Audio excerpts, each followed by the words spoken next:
Είμαστε Λεωφόρο Αλεξάνδρας, έξω από το γήπεδο του Παναθηναϊκού.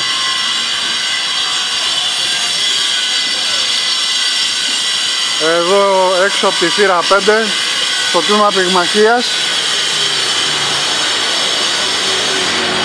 και βλέπουμε ακριβώς πάνω, είναι όντως πραγματικότητα. Τα έργα έχουν ξεκινήσει.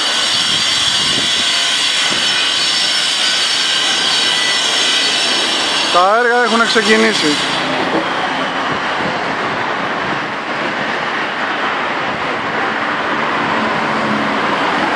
Θύρα 5, πυγμαχία, Γιάννης Αηδινιώτης.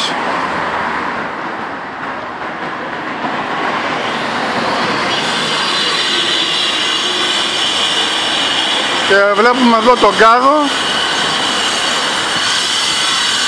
που αλλάζουν τις τουαλέτες. Μπάζα. Οι εργάτες αυτή τη στιγμή εργάζονται.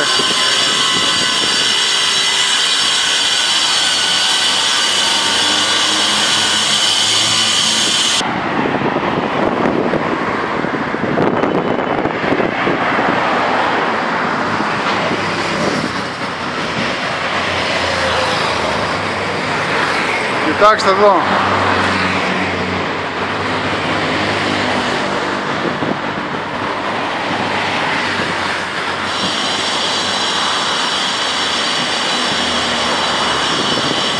Τα έργα είναι πραγματικότητα. Γίνονται στην πράξη.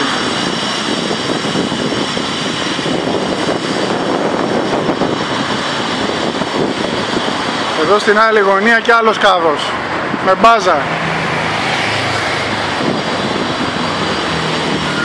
Αυτή είναι η εικόνα σήμερα Κυριακή.